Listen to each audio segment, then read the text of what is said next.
Hello students, good morning to all of you. आज हम start करेंगे आपका चैप्टर नंबर 7। उससे पहले देखिएगा जो कॉन्ग्रुएंस के रूल्स हैं, यानी दो ट्राइंगल कॉन्ग्रुएंट होते हैं तो उसके लिए क्या क्या जरूरी कंडीशन होती है उनके बारे में हम डिस्कस करेंगे। देखो, मैंने आपको ट्राइंगल के बारे में ये बता दिया था कि इसमें टोटल 6 एलिमेंट्स होते हैं, 3 साइड्स होती हैं और 3 एंगल्स होते हैं।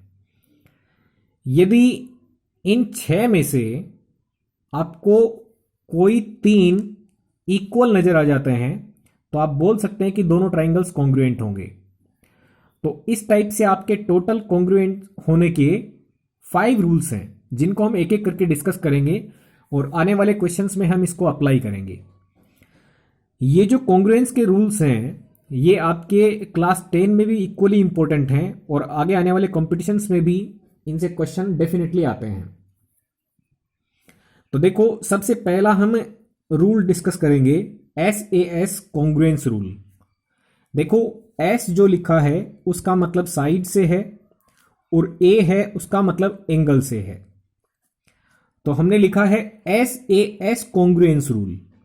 ये क्या रूल है देखें, side angle side congruence rule.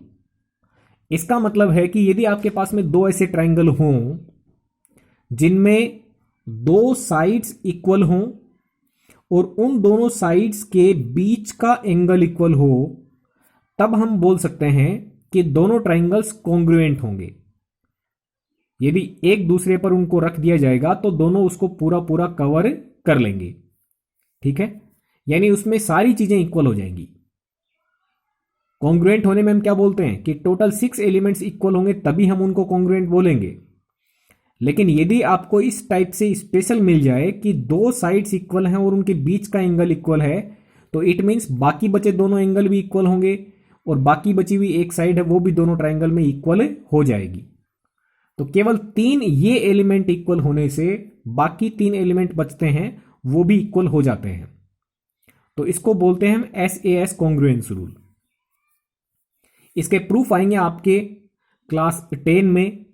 हम ये बिल्कुल प्रूव करेंगे कि किस तरीके से हम कह सकते हैं कि ये 3 एलिमेंट्स इक्वल होने से ही वो सारे कॉन्ग्रुएंट हो जाएंगे, सारे एलिमेंट इक्वल हो जाएंगे। ओके, तो अभी आपको ये याद रखना है, if 2 triangles are congruent only and only if 2 sides and the included angle of one triangle are equal to the 2 sides and the included angle of the other triangle। यानी दो ट्राइंगल ऐसे हों जिनकी दो साइड्स इक्वल हों और उनके बीच का एंगल इक्वल हो तो दोनों ट्राइंगल कॉन्ग्रुएंट कहलाएंगे। जैसे मैंने ये दो फिगर बनाए हैं, इसमें PQR ट्राइंगल नाम दिया है, एक का नाम LMN दिया है, और ऐसे हैं कि PQ साइड है वो LN की इक्वल है, QR साइड है वो NM की इक्वल है, और इन दोनों इक्वल साइड्स के बीच वाला एंगल इक्वल है। दोनों ट्राइंगल्स में क्या स्पेशलिटी है कि इन दोनों ट्राइंगल्स में दो दो साइड्स इक्वल हैं और उन दोनों इक्वल साइड्स के बीच वाला एंगल इक्वल है। तब हम बोलेंगे कि SAS रूल से ये दोनों ट्राइंगल कॉन्ग्रुएंट हो गए। अब ट्राइंगल को ऐसे नहीं बोल सकते हम डायरेक्टली कि triangle PQR is congruent to triangle LMN। This is wrong, क्योंकि मैंने कॉन्ग्रुएंसी के लिए आपको बताया था कि सीक्वेंस बहुत इंपॉर्टेंट है। कौन सी साइड किसकी इक्वल है उसको सीक्वेंस से ही आपको लिखना पड़ेगा। तो इसके लिए आप इस तरीके से सोचें, सपोज आप P पॉइंट से स्टार्ट होते हैं, P से एक डैश वाली लाइन पे जाते हैं, Q तक पहुंच जाते हैं, फिर Q पे आपको 80 डिग्री का एंगल मिल जाता है, Q से आप R तक पहुंचते हैं।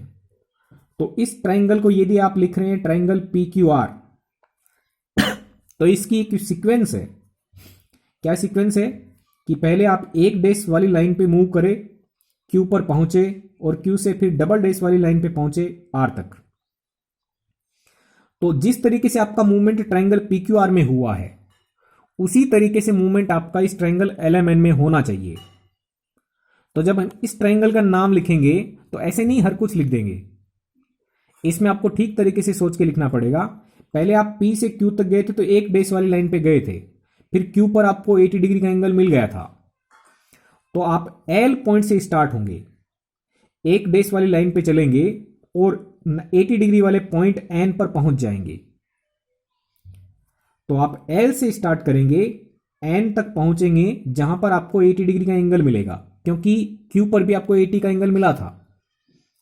और उसके बाद में आप डबल डैश वाली लाइन पे मूव करते हुए पॉइंट M तक पहुंचेंगे, तो लास्ट में आप लिखेंगे M। तो आपको क्या लिखना पड़ेगा? Triangle PQR is congruent to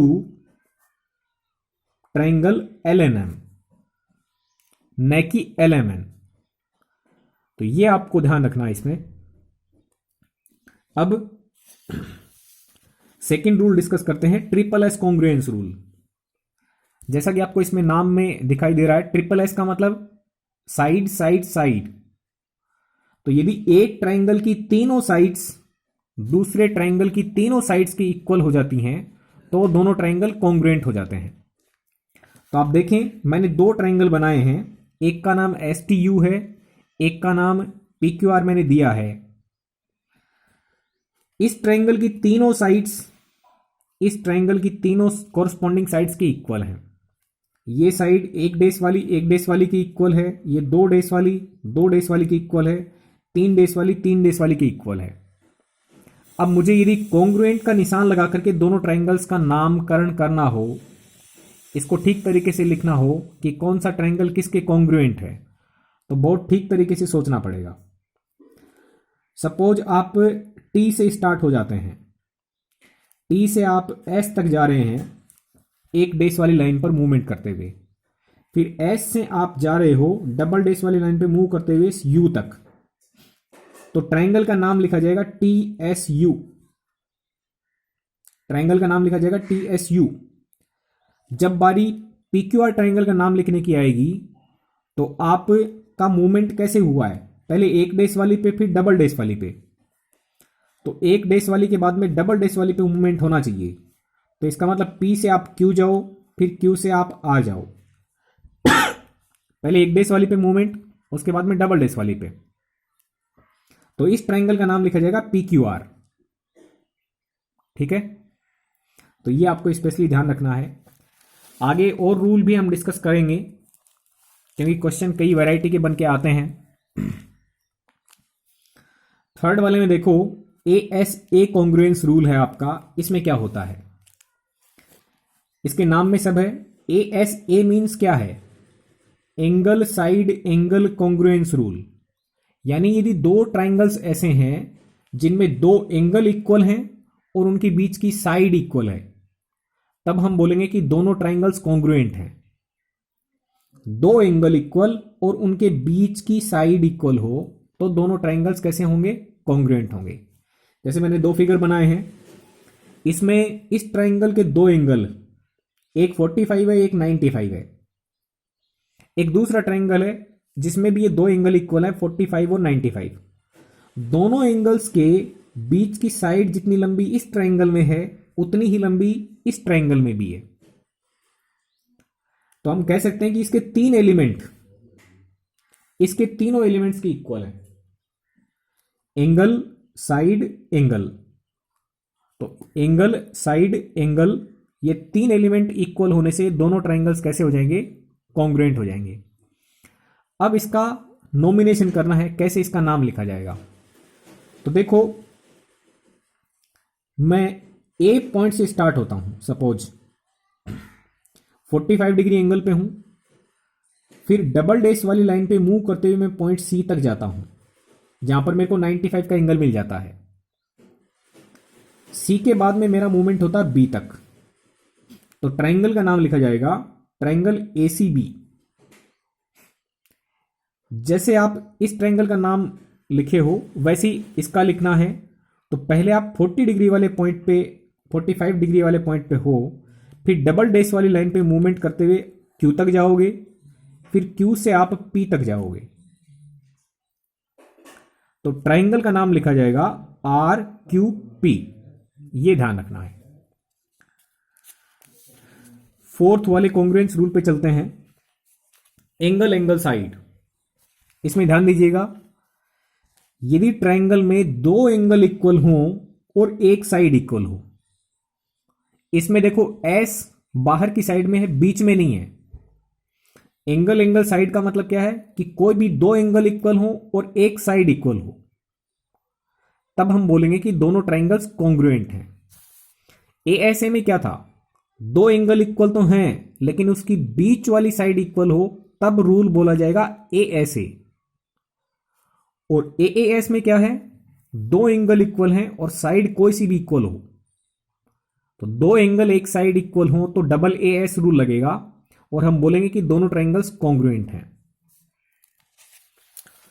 तो इसमें दो फिगर मैंने बनाए हैं। इसमें एंगल ए 40 है, एंगल सी 30 है, और इन दोनों एंगल्स के बीच वाली साइड की बात नहीं कर रहा हूं मैं। इस बीच वाली साइड के अदर साइड कोई मैंने ये ले ली, सपोज बीसी। इस ट्रायंगल में भी दो एंगल्स और अदर साइड ले ली पीआर, तो इसके तीन एलिमेंट इसके तीन एलिमेंट्स के इक्वल हैं, तो हम बोल सकते हैं कि दोनों ट्रायंगल्स कॉन्ग्रुएंट होंगे। लेकिन रूल कौन सा होगा, एंगल साइड एंगल नहीं होगा, angle angle side, angle angle side. अब इसका नाम लिखेंगे हम। तो सपोज पहले आप पॉइंट ए पर हो जहां पे 40 डिग्री बना हुआ है, आप ए से मूव करते हुए जाओ सी पर जहां पे 30 डिग्री बना हुआ है, और सी से आप जाओ बी तक। ये मूवमेंट है वो आपका एक डेस वाली पे है। तो आप इसमें कहां से स्टार्ट करोगे, पॉइंट क्यू से, क्योंकि वहां पर 40 डिग्री है। फिर आप 40 से जाओगे 30 वाले एंगल्स यानी पॉइंट सी पर, तो क्यू से आपका मूवमेंट होगा पी तक, फिर पी से आपका मूवमेंट होगा आर तक। तो ट्रायंगल का नाम लिखा जाएगा कि triangle ACB is congruent to triangle QPR. Okay, तो ये रूल लगेगा एएएस। जो फिफ्थ रूल है वो है आरएचएस कॉन्ग्रुएंस रूल। आरएचएस में देखें, आर फॉर राइट एंगल है, एच फॉर हाइपोटेनस है, एस फॉर साइड है। R for right angle, H for hypotenuse, S for side. यानी आपको यदि दो ट्रायंगल ऐसे मिल जाएं जिनमें राइट एंगल हो, हाइपोटेनस इक्वल हो और कोई एक अदर साइड भी इक्वल हो, तब हम बोलेंगे कि दोनों ट्रायंगल कॉन्ग्रुएंट हैं आरएचएस रूल से। Both triangles are congruent by RHS rule. If in two triangles the right angle, hypotenuse and one side of one triangle are equal to the corresponding right angle, hypotenuse and one side of other triangle, then they are called congruent. तो suppose मैंने ये दो figure बनाए हैं, इसमें एक triangle का LMN नाम दिया है, एक का नाम STU दिया सपोज। अब इसमें 90 डिग्री एंगल है पॉइंट M पर, इसमें 90 डिग्री एंगल है पॉइंट T पर। तो दोनों में एक बात तो हो गई कि R for right angle equal है। 90 डिग्री के अपोजिट जो साइड होती है उसको बोलते हैं हम हाइपोटेनस, तो 90 डिग्री के अपोजिट साइड है वो भी हाइपोटेनस है। तो दोनों ट्रायंगल्स में 90 डिग्री इक्वल है, हाइपोटेनस इक्वल है और एक साइड भी इक्वल है, तब हम बोलेंगे कि दोनों ट्रायंगल्स हैं वो कॉन्ग्रुएंट हैं by RHS rule. Okay students, तो ये आपके 5 रूल्स हैं जिनको आप ठीक तरीके से याद करेंगे कि कौन सा रूल कैसे और कहां पर यूज होगा। वो क्वेश्चंस हम देखेंगे, उनको डिस्कस करेंगे। अब देखिएगा एक्सरसाइज 7.1 में फर्स्ट क्वेश्चन लेते हैं। In quadrilateral ACBD, AC is equal to AD. आपको देखो क्या गिवन है, एक क्वाड्रिलेटरल है जिसका नाम एसीबीडी है और उसमें AC लेंथ इक्वल दी है AD लेंथ के, and AB bisects angle A। जो AB है वो बाइसेक्ट कर रही है एंगल A को। ध्यान दीजिएगा, बाइसेक्ट करने का मतलब क्या होता है, यदि एंगल को बाइसेक्ट किया गया है तो इसका मतलब है एंगल के दो इक्वल पार्ट्स होंगे। तो ये एंगल है, ये एंगल है, इस एंगल का बाइसेक्शन हुआ है यानी ये एंगल टोटल सपोज आपका 80 डिग्री है, तो 80 डिग्री के दो इक्वल पार्ट होंगे 40-40।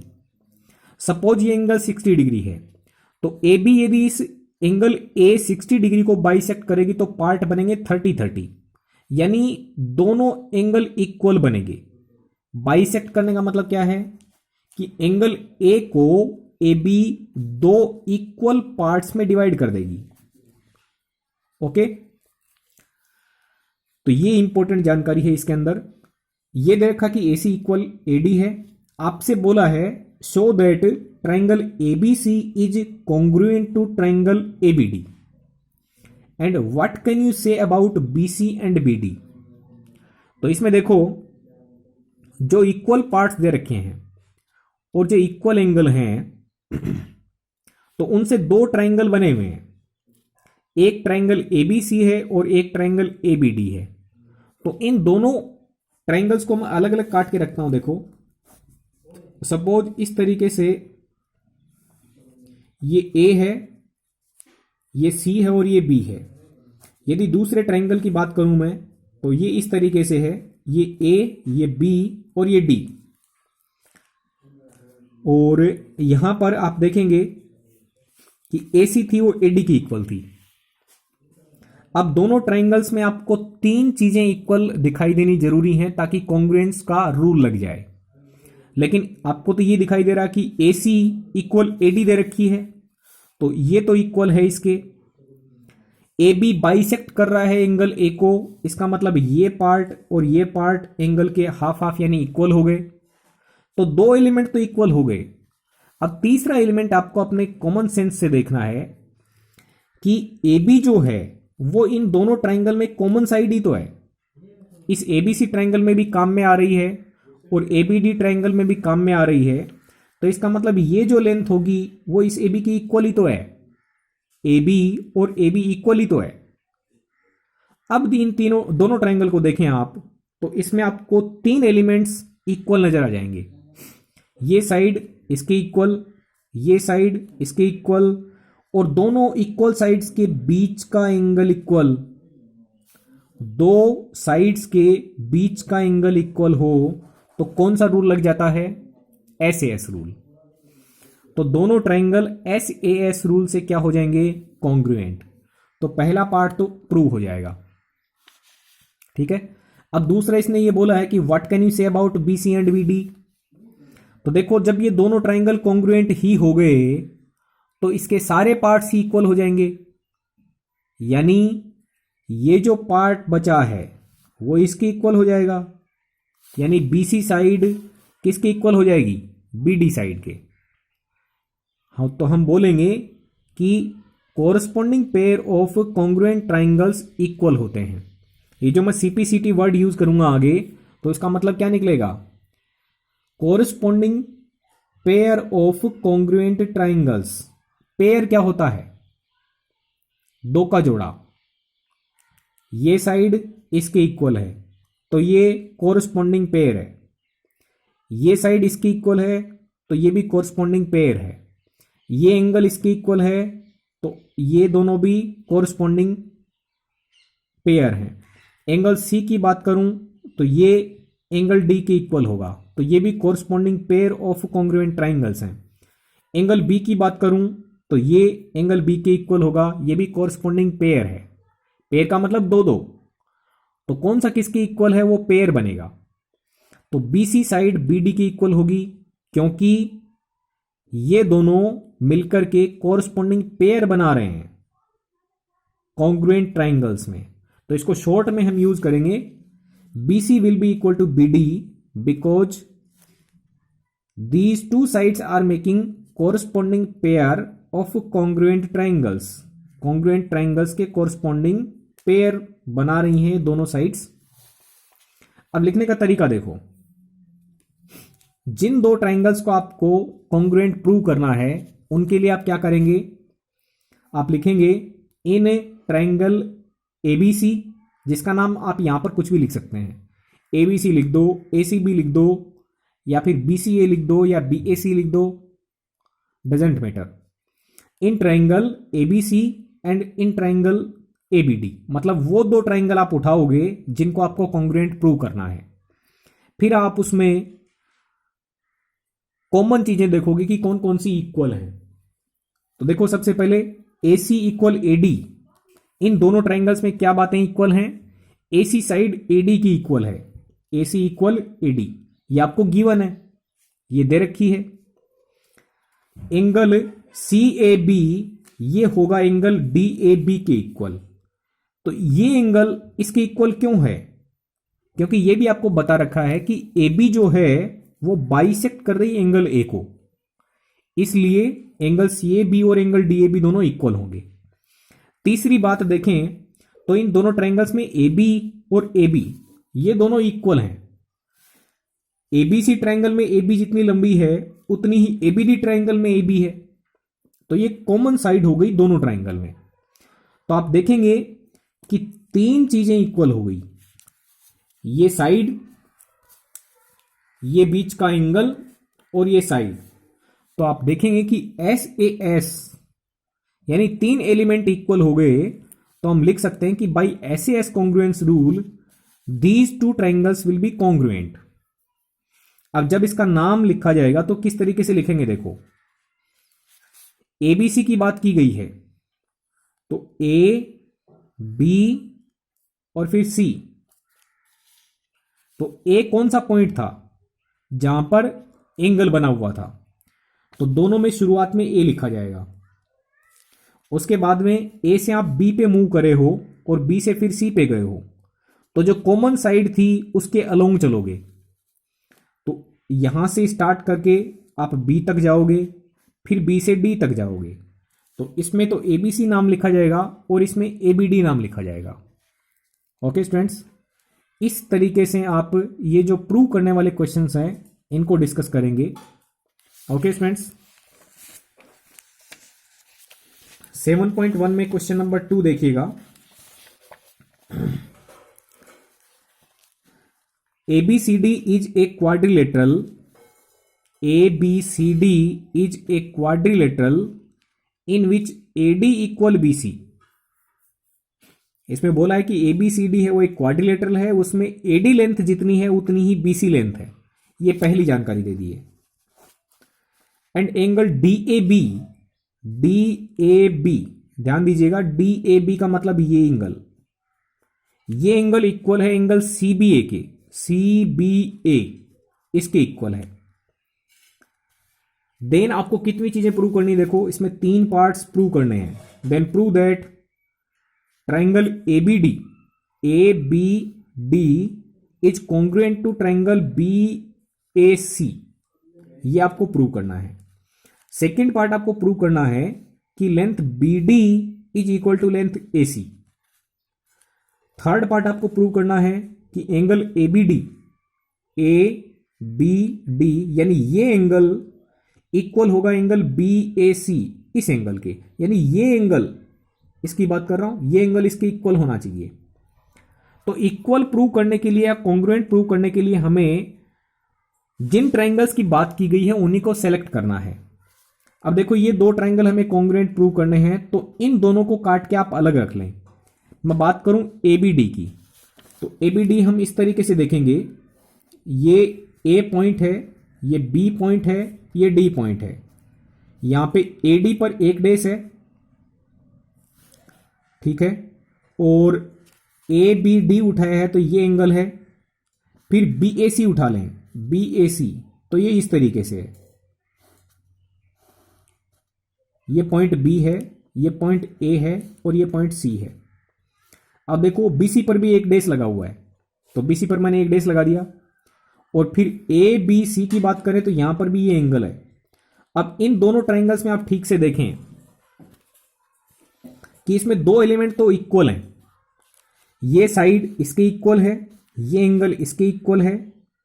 यदि बात करें AB की, तो AB यहां पर है और AB ही यहां पर है, इसका मतलब ये दोनों साइड्स भी तो ऑब्वियसली इक्वल ही होंगी कि नहीं होंगी, क्योंकि ये तो कॉमन साइड है।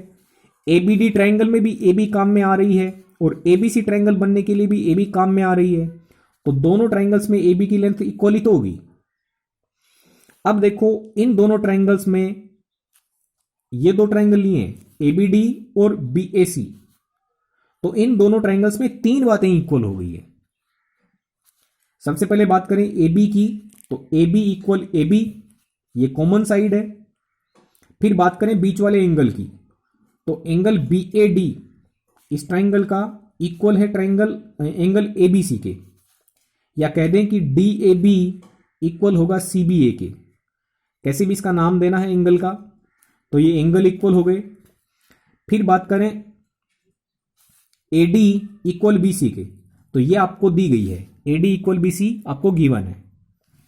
तो हम बोल सकते हैं कि साइड साइड और बीच का एंगल, साइड साइड और बीच का एंगल इक्वल है, यानी SAS कॉन्ग्रुएंस रूल लग गया।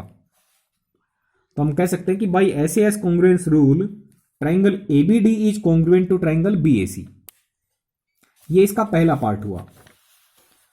अब देखो, जब आप ट्राइंगल कॉन्ग्रुएंट प्रूव कर चुके हो, इसका मतलब उसके सारे पार्ट्स इक्वल होंगे। तो जब इसमें यह बोला गया कि BD बराबर AC आपको प्रूव करना है, prove that BD is equal to AC, तो आप ऊपर वाले से हिंट ले सकते हैं। जब ये दोनों ट्राइंगल कॉन्ग्रुएंट ही हो गए, तो इसके 6 पार्ट्स इक्वल होंगे। तो हम आसानी से बोल सकते हैं कि जो बचा हुआ थर्ड पार्ट BD है, उसकी लेंथ AC की इक्वल ही होगी। तो हमें दोबारा इसमें प्रूव करने की जरूरत नहीं है सेकंड क्वेश्चन में कि ये दोनों ट्राइंगल कॉन्ग्रुएंट प्रूव करेंगे, उसके बाद में बोलेंगे कि BD पार्ट है वो AC के इक्वल है। ऐसा नहीं है। फर्स्ट वाले पार्ट से हमने इसको प्रूव कर लिया है, तो हम सेकंड वाले पार्ट्स में इसका यूज कर लेंगे। हम बोल देंगे since triangle ABD is congruent to triangle BAC by first part, then we can say that length BD will be equal to AC. BD length will be equal to AC length. Okay students, तो ये BD equal AC कहां से लिखा है? Because the two sides are making corresponding pair of congruent triangles. ये दोनों congruent triangle हैं, और इन दोनों कॉन्ग्रुएंट ट्राइंगल्स में ये दोनों मिलकर के कोरस्पॉन्डिंग पेयर बना रहे हैं साइड्स का, तो ये इक्वल हो जाएंगे। ऐसे ही थर्ड वाला पार्ट होगा, जब ट्राइंगल कॉन्ग्रुएंट हैं तो बीच वाले एंगल भी तो इक्वल होंगे। यानी हम बोल सकते हैं कि यदि दो एंगल बराबर हैं तो ये एंगल भी इक्वल होगा किसके? ABD वाला BAC के इक्वल होगा, और यदि इसकी बात करें तो ये इसके इक्वल होगा। थर्ड साइड, ये थर्ड साइड के इक्वल है ही। तो SAS रूल से दोनों ट्राइंगल कॉन्ग्रुएंट हो गए, और बचे हुए जो पार्ट्स हैं वो भी इक्वल हो जाएंगे। तो हम बोल सकते हैं since triangle ABD is congruent to triangle BAC by part first, then we can say that angle at point B in triangle ABD will be equal to angle at point A in triangle BAC। तो हम बोल सकते हैं ABD angle will be equal to BAC angle. Okay students, तो इस तरीके से आपको आगे आने वाले क्वेश्चंस हैं उनको भी सिंप्लीफाई कर लेना है। Okay, thank you very much.